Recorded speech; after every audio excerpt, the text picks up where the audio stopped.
Alam niyo naman yung philosophy ko sa pagluluto na kahit konti yung ingredients mo, kaya mo pa rin mag-pull out ng fantastic dish. So we have here our leg quarter.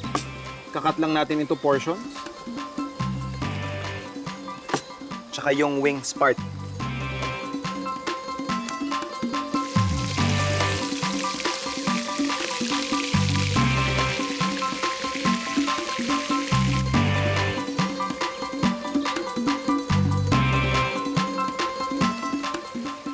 Magpipit-pit lang tayo ng bawang, saka natin ihahalo sa pan.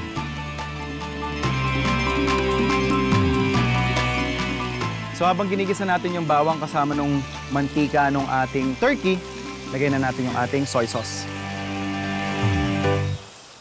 And then laglag lang natin yung ating laurel. So once mailagay na natin yung bawang at naamoy na natin yung masarap niyang amoy, pwede na natin lagyan to ng tubig or stock.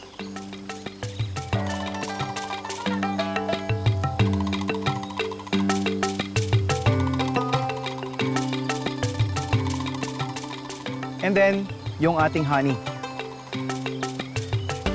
Pakukulaan natin to hanggang mag-reduce at lumambot yung ating turkey legs at saka wings. And then, pwede na tayo mag-serve.